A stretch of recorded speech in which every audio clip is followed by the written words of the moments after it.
that Ron is here, we've got a quorum. We're going to, it's 10:01, and I'll call the meeting to order. Before I do that, let me go ahead and read the remote participation meeting notification. Due to the ongoing COVID-19 pandemic, Governor Baker issued an emergency order temporarily suspending certain provisions of the open meeting law. Public bodies otherwise governed by the OLM are temporarily relieved from requirements that meetings be held in public places, open and physically accessible to the public, so long as measures are taken to ensure public access to the body's deliberations through adequate alternative means. This meeting will be broadcast live on Channel 8 and on Zoom. The public may participate remotely by following the call-in information on the bottom of the live broadcast screen. For Zoom meeting information relating to remote participation, please contact Cindy Knox, our IT director, at cknox@ayer.ma.us or call 978-772-8252, or Alicia Hershey, Community Development Program Manager, at ahershey@ayer.ma.us or call 978-772-8220, extension 142 prior to the meeting. I am going to call to order, and can I have the members introduce themselves, please? Ken Diskin. Ron Morrison. All right, and Janet Providakis is being the chair. All right, any first thing on the agenda, is there any changes to the agenda? Anybody see anything? No. No, I don't either, and I think we're all set. So general business is also to approve the minutes for February 12th, 2021. Anybody have any corrections, omissions, comments? I think it was. I'm good with both of them. Yeah, I'm good with both of them as well. Okay, Ron? All set. Do not have a. All right, hold on. I might move. Okay. All right. Well, for February 12th, Ron's got to, he wasn't here. So I'll just take Ken. You approve the minutes of February 12th? Ron Right. made a motion, was that it? Yes. Okay. Yes, All right, and I'll second it because Karen is not available today. So like I say, Ron, you'd have to abstain, and oh, I got it, okay. yeah, because he All wasn't right, there. I missed that part. That's okay, no problem. And then, so all in favor, Ken? Aye, Aye. Janet, aye. So that got passed. And on February 19th, can I have a motion to accept the minutes as reading? As is.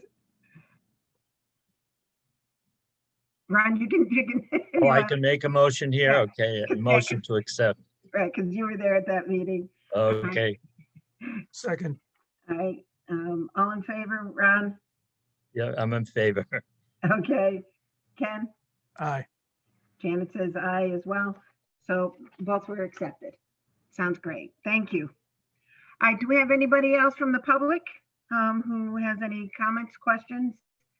I know that Alicia and I have just been receiving stuff that we'll talk about later on, but I really haven't had any other comments or questions from the public. Nobody else on? Okay, so we're moving right along. We've got the housing production plan presentation update on the certification process. How's it going, Alicia, for the housing production plan? First, I want to say thank you guys for all coming to that joint meeting. I think that that the team really stepped up and said some really important things. Because it was such a long, drawn out process, a lot of people have forgotten the public input sessions. And I think that maybe in hindsight, we did let people know about the presentation that we had at our meeting, but we probably should have reached out a little bit more to the public, because I felt like a few people were feeling a little bit like they weren't up to speed on it yet. But I think it went very well, and thank you everybody for that. I think Blair went a little bit, was more long-winded at the select board and planning board meeting than he was at our meeting, and that was a little bit disconcerting, but overall it went well. So Blair has identified a few more just formatting things, because this document, as I had told you many times, was drawn together by melding some documents. And so he's doing a little bit more formatting, and then we hope to send it off to the state with a letter from Robert. Hopefully in the next week or so, week to 10 days at the most it will take, and we'll get that off to the state for certification. And Alan's here to talk to us because we had a lot of questions about environmental justice, because that was spoken about in the beginning of that housing production plan, and he's got some stuff to share, and he's just going to go over it so that we understand what environmental justice is, because it really does relate to affordable housing very directly. So did anybody have any questions about the process of getting certification before we go to that? Did that need to go to the town council before it went back to MIP? Does the town council get involved at all, I guess is my question. Robert has not said that we needed to go to the town council. Okay, fine. So I will clarify that, but I don't think it does need to, but I will check. Don't I'm know. getting echo, my son's off. That's because I'm now muting myself. You want me to do my thing here quickly? Wow, we are getting some wicked echoes. Wow. Reminiscent of days of old. Wow. Getting some mad echoes in here. I think I've been to a couple concerts like that. Thank you. I need a strobe light. Do we have any strobe lights? It's like All a right. Pink Floyd concert, man. Okay. Without the marijuana. Okay. All right. Long time ago. Okay. Environmental justice. Ayer is in fact an environmentally designated EJ, or environmental justice community. And I guess I can put it this way, environmental justice designation, it all gets back, to the good old American tradition. And I can appreciate this, like, having grown up in Lowell, it's like, oh, well, we have rich people in town, we have middle class people in town, and we have, maybe some people that have less means. We used to call them poor folks, and they say, oh, really? Oh, where do the poor folks live? Oh, well, they live over there by the railroad yard.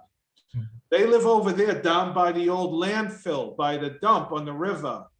They live, environmental justice communities get to the heart of all people that reside in your community have a right to live in a neighborhood, a place that is not environmentally polluted and contaminated. This is what environmental justice is all about. We often, folks that don't have the means and wherewithal ability are often have no choice but, oh, that's the neighborhood for you over there.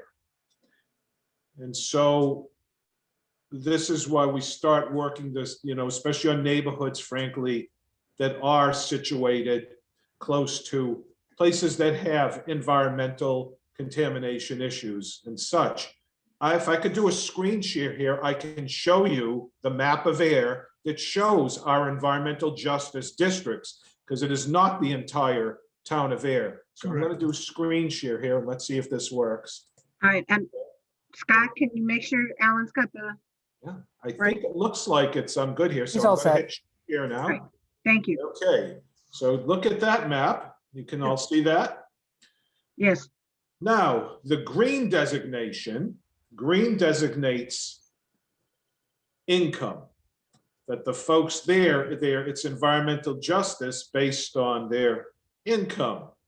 The yellow designated district designates minority concentration. And I'll read from this, the actual text. The environmental justice community, it qualifies as an environmental justice block group or district okay, if the annual median income is equal to or less than 65% of the statewide median income. So our green area, which sort of shows the old neighborhoods of like Grove Pond neighborhood and sort of part of the Main Hill neighborhood up back here, they're saying that's an EJ community in there because there are people that are living there, a high concentration, that are earning equal or less than 65% of the statewide median income. The yellow area says that in that area, 25% or more of the folks living there, they're racially other than white. 25%. Or 25% of the folks in that yellow district area, there is no one in the household over the age of 14 that speaks English at all or very well. So it's a racial and language barrier. So, and what you're looking at here, this map is all based on the census figures from 2010. Oh, okay. Now, yeah, now we're going to come out with the new census. And I have a feeling those figures and numbers and demographic are going to change in these neighborhoods. Mhm. I have a feeling you're not going to have as much of the poverty there because we know a lot of the homes in these neighborhoods have been selling and folks are moving. And so we'll see. I think the 2020 census is going to have implications for whether Ayer is still an environmental justice community or to what degree, or if these lines and districts are still valid and if they need to be, reconfigured. So the 2020 census is going to be really important to us understanding. And when you are an environmental justice community, you get, again, it's favorable. You earn bonus points and score when you're pursuing grants like CDBG grants or other grants. So if Ayer is becoming less of an environmental justice community, a lot of folks say, well, that's good. That means you don't have as many folks. And by the way, these areas we're looking at, these are the older developed areas and neighborhoods of Ayer. You'll notice the newer, more suburban neighborhoods to the east are not included. So you're saying, yeah, the folks that live here are living a little bit closer, to the contamination that we know is in Grove Pond, or to some of, our many little hot spots around here where we have many underground storage tanks and old gas stations. All this stuff is in this older district. So that's it. That's what makes Ayer an environmental justice community. And none of the communities around us, our abutters, are. The next closest environmental justice communities to us, it would be Fitchburg and Leominster to the west. Wow. And Lowell and Lawrence up to the northeast. We are, no one else around us. It's it. And that's a legacy of us being the old tough railroad town and really from Devens, the legacy of Devens. Okay. There it I got a is. couple of things, Alan. Yep. So there's a large proportion of this is Devens, the yellow. Yes. So quite right. it basically, to summarize it, it starts with the issue of a problem with the environment. And then it adds to that the concept of minorities, and it adds to that the concept of income and things like that. But it always starts with the basis of the environmental issue. Is that kind of how That's correct. And Okay. for instance, Henry, and this is right, the portion of Devens that is within the, the big Ayer, piece of the old Ayer Devens. boundary. For instance, the Shepley Hill landfill, the Superfund site is right out there, right embedded in those neighborhoods where Scully Road is, Cooks, all that. So, yes. Okay, so I agree with you. When the 2020 census comes out, this could change because there's been a lot of people are improving homes and the incomes are going up in a lot of those areas. Yes, that's right. In the green, I'm talking about. Yes, the green especially, you're right. I think we're going to see some real significant demographic changes. And like when Alicia and I did the CDBG grant for Prospect and Oak Street in that neighborhood, we had to qualify folks in those homes in that neighborhood. I think when we go out next time and do stuff like that in these neighborhoods, it may not be so easy to qualify these neighborhoods for CDBG grants based on the income in these households now going forward. Yeah, I'll give you an example. I hiked around the courthouse area and down Fletcher Street and around that area about a week ago. That Fletcher Street is a lot of improvements on Fletcher Street. that's right. These All are those, great a old lot of those homes. homes are being fixed up and new homes are being added, you know, a couple of areas, and that's kind of parallel to East Main Street there, as you know, Yes, yes, in a big chunk of that green right there. But that yes, doesn't move it further away from Grove Pond. It's still near Grove Pond, I guess. it is. And you see, like on the west eastern side, that's why, you know, it's Devon's Crest is really probably why that yellow is over there. It's catching all of, you know, yeah, that right there. So, yeah, when you start thinking about what's in these areas, it sort of starts making sense of, okay, yeah. So when we, because of a portion of the town, this was the part that confused me before, because a portion of the town has got this environmental justice mapping by the state or whatever, the whole town qualifies.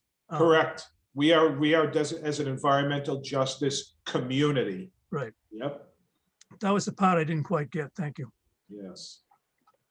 I have a question, Yeah. and I'm gonna go on Alan's. Oh, really? speaker, Is so that there we okay? go. Yeah, can I hear you? Hopefully that's- Can you guys hear me?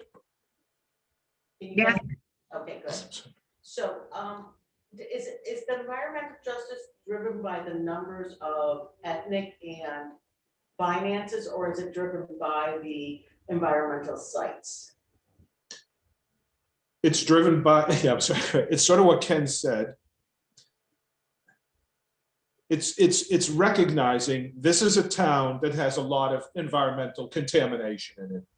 And Is that the recognized- people that are minorities, okay, and that have low income are the people who are living closest to these contaminated, polluted But, sites. but in Yes. the 2020 census. Yes, Those numbers don't, the ethnic and financial numbers don't drive that. Will we not be an environmental justice community, even though we still have landfills? Oh, I'm sorry, that's great, that's right, Alicia, right, we So would not be, let's so it still really have- is driven, yes, by the racial and the income, yes, So we will still have all those yes. environmental issues. Oh, yeah, that's, But if wealthy people move around there or white people move into those neighborhoods, then it will not be triggered. that's right. Right, you need both. Yes. To give you an example of what Alicia's talking about, if you look at that very extreme low right corner where the Shaker Road is, okay, in the Madigan property, as we know, there's a lot of high-end development going to be, is going in right there in that corner. So the map could change, I guess, and maybe end at Devon's Crest, the next map, potentially, just guessing. Right, you're right, that's right, Ken, all that, yeah, all the new developments going in right in down there, yes. It's kind High of weird how quality, that- very high quality development, yes. Right, so it brings you right to the Harvard line. Strangely enough, it doesn't cross the line. I guess that would be on another map in another town, but I always have a problem with how a underground environmental issue can end on a straight line, which Yeah, it Yeah, can't. and as we all know, it doesn't. Yeah, right. But that whole corner down there is, you know, Yeah. that whole income level over there is changing dramatically with like 50 some odd houses being built right in that area. Yes. Yep, And then the Madigan. So here's a question. Does any project get any, let's say a 40B wanted to go right on the Madigan trucking property? Would they be given any kind of special additional status because it landed inside of a environmental justice map zone? Is any it would housing put given- them in a more favorable position for probably low-income housing tax credits, Yeah, and okay. yeah, that other stuff that they're applying for. There'll be a box somewhere of saying, is this an EJ community? If they check it off, they'll be, have a greater probability of getting tax credits and other type of, Okay, yeah. But you does it know, run so- with the community or does it run with being inside the map? It runs with the community. It does at this point. okay, cool. It's just saying, is this an EJ community? That's what, yeah, Alright. they'll just check it off saying, yes, it is. So it may help those guys on Fitchburg Road then if they come along too. That Will. know. It absolutely Potentially. will. Okay, cool. Thank you. That's all I have. This was really informative because again, when I saw that, it's like, what the heck, I just, Thank you, Janet. And very few people do know what I'm saying. So thank you guys for sort of keying in on that. And yes, thank you. mhm. All right. No, thank you very much, Alan, for, for stepping in and doing that. Oh, absolutely. All right. We lost Alicia. No, I just wanted to turn my mute. Do you want me? I'll mute now so you do your. Okay. Oh, wait, I wasn't speaking. Okay, sorry. But we still heard you. Okay. That's one good thing about having an office like that. All right, so this was good. Ron, you all set too? Yeah, I'm fine. All right. Okay. I'm gonna go ahead and then move on because I know Ken needs to leave in about within the next 15 minutes, I think. All right, the Housing Trust Public Information Session. Again, we're gonna have another public information session on the 24th, which will be at 7 p.m. We'll be able to take some of the feedback that was given from the first session. And Alicia and I met with the town manager, and we did have some feedback from him with regards to some of the questions that were asked. One of them was with regards to the autonomy of the trust and having that within the bylaws. He states they'd like to go ahead and keep the terminology as is, saying that the housing trust is autonomous. Again, part of the policies and procedures, of the housing trust will be to make sure that they keep the select board as well as the public informed of what's going on. But it's, again, the whole idea behind having the trust is that they can turn around and they can react quicker instead of having to wait for town meeting. So I think, we were pretty well set on that, but that was just got clarified. So the terminology will still stand in that board, in the bylaw. The other item was questioning about the town audit, whether or not it's going to be a separate audit. Town council did agree that in the first couple of years, we could go ahead and do it ourselves, and then it can become part of the town's audit as things become a little more routine in nature. So pretty much that language can be kept as well in that bylaw. When we spoke about the declaration of trust, pretty much that's the copy of the bylaw that gets sent to the registry of deeds. So we can go ahead, keep that wording at the bottom, just to be sure that individuals know that it's just called a declaration of trust. It's not called the bylaw. It goes ahead and declares what the trust will be and how it's going to move forward. Once the bylaw has been approved, then it's okay for us to then take it, rename it to a declaration of trust, and then send it on to the registry of deeds. It does not have to happen before the bylaws get approved. Okay. So that text can remain, and having it there at the bottom is fine. It can get moved, when the declaration itself is done up. All right. That question came up because someone asked it from the public. Am I right about that? Correct. Yes. Okay. Yes. And they Thank you. wanted it to be moved up in the document, and there's no reason to go ahead and do that. It's more of just making sure that, again, the public is aware that the declaration of trust, which is, again, pretty much a copy of the bylaw, but with a different title, is going to be sent to the registry of deeds. I found out too that I think it's the land. I got in touch with Shelley Gorin from Mass Housing Partnership. And when you go ahead and want to send it to the land court, you really don't need to send it to the land court unless you have specific property. So when we are interested in, when the Board of Trustees is interested in buying property, that's when the land court will probably need to see that declaration of trust to make sure that it's an up and up. That you're a qualified agency and you exist. You're a real thing. Yeah. Correct. All right, so we don't have to worry about that. All right. Then on one of the other feedback that came from the public as well is it would be nice if we were purchasing land that we give the town, you'll have to report it to the town within 15 days or something like that.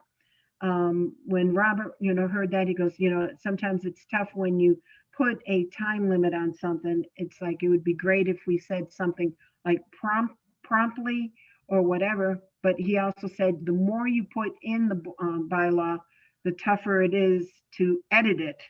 So he thinks that maybe something like that should be in the policies and procedures of the Board of Trustees.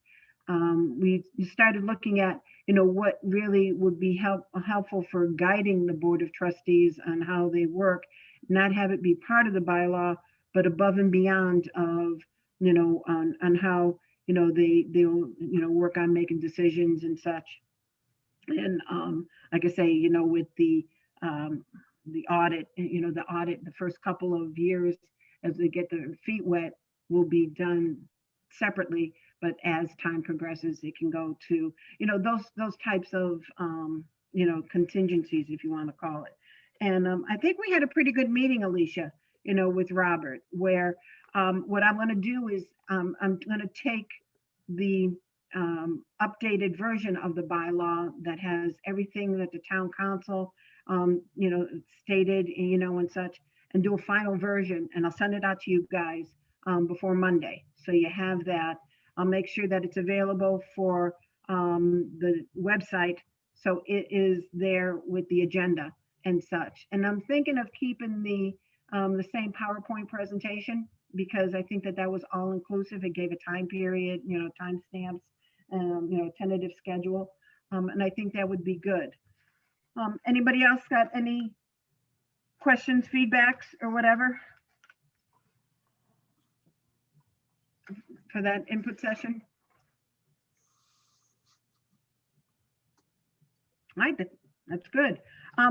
I do have a question for you, Ken. All right. I know that, hold on. The inclusionary housing bylaw, what's the right terminology of that? It's inclusionary housing zoning. I mean, does the word zoning need to go in there? It's not a bylaw. I think it was a zoning change, right? It's not a bylaw in the town, right? It's in the zoning, so it becomes a zoning bylaw, but it's a section of this. Well, Alicia can tell you, but it's a section of the zoning bylaws. I think it's So- section 10.3 Right. under the OSRD of the zoning bylaw. No, it's not under OSRD. It's a Oh, I separate, guess it's not. It's under. It's its own special. section. It's under special. yeah, special. It's under special. It's 10.3, and it is called the inclusionary housing. What is it called? Hold it, I got it right here. Wait a minute. Give me a minute. Bylaw. Yeah, like I say, I'll see what. I Ken- have the bylaw. Okay, Well, if you want to 10.3. get the answer, I may as well give you the right answer. Why speculate? Yeah, because I just want to make sure that bullet item states it right. 10-3.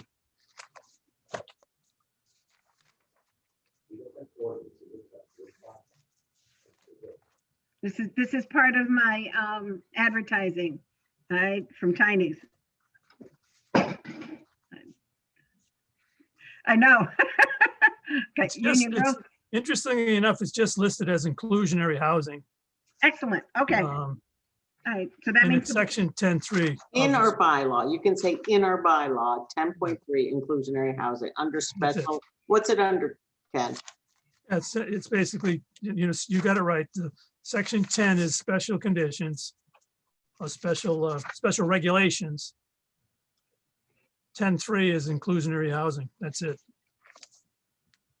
But it does have stated purposes, which you might want to find out a little bit more about. Well, like I say, it's just a bullet item. I just wanted to make sure promote and use the inclusionary housing. Yeah, it's the air zoning bylaw. Okay, Air zoning bylaw is the correct thing. Inclusionary housing, section 10-3 of the air zoning bylaw. okay. Great. All right, so like I say, I'm just gonna go ahead and just update the PowerPoint presentation. and make it available also on the website too. And I think that will work out really well. Unless anybody else see anything else, do you want to discuss more of the housing production plan at all during this information session, or just keep it for the bylaw? Well, maybe we will open up, this would be my idea, you can do whatever you want. Open both things up, leave some time to open both the bylaw and the housing production plan for questions. If the housing production plan's already been voted on, but if anybody had any questions, we certainly could do a clarification for 5-10 minutes if there are those questions. So I think that would be okay. Okay. All right, I'll go ahead. Not quite so sure about that, but Why? Why? Yeah. why bring up something that's already, we did all the necessary work on, got it through the vote, and might end up with questions that, bring you back to square one. Just, I don't know. Well, if somebody doesn't understand it, Who could possibly understand it if you didn't spend the hours that we spent on it? It's virtually impossible to understand unless you really dig into it. Well, what we could do is just do an overview. I mean, it's not, Yeah, I'd go for that. okay. Just review some of the steps that you guys have taken, recently, and say, part of those steps include the housing production plan. Yeah, But- and how it's going to go to the state by the end of the month. That's my own personal comment, so you guys can take it any way you want. Disagree if need be. Look at the smiles. All right, so that sounds good. I'll go ahead and make sure that I'll just put a review on the agenda. All right, so again, that's it for the review and the input session on March 24th. Now, information with regards to the Housing Trust and the Board of Trustees applications. Currently, right now, I am looking at, I got 5. I don't know, Alicia, if anybody sent it to you individually. no, I think they've sent it to both of us. I didn't count how many. I've been putting them in a file. That's okay. Ken, I don't think we gotten one from Betsy. Is she still No. interested? I'll get it. Okay. Yeah. I have And to give the has one, I have to give the ones out to the folks, I guess, that I contacted. Or, Yeah, I was gonna ask if you had contacted Vicky. No, I haven't, Okay. but I'll do that today. So, But we've gotten some that we didn't know about, so that's good too. sure, yeah. Correct. I'll go ahead and I'll tell you who we've received. All right, Pauline Connolly, Jeff Tillotson.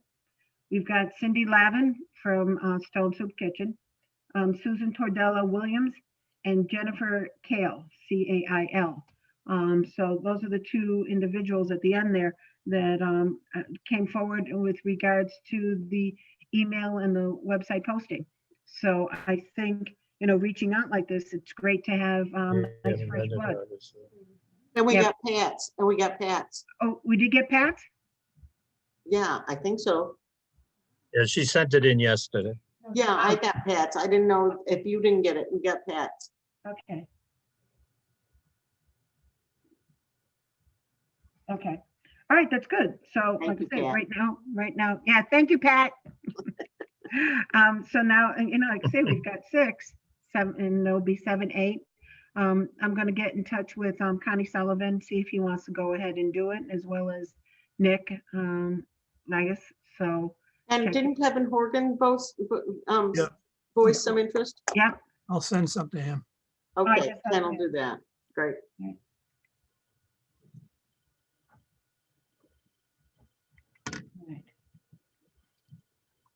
Did we talk about the possibility of inquiring if anyone from the fire department or police department was interested, Janet?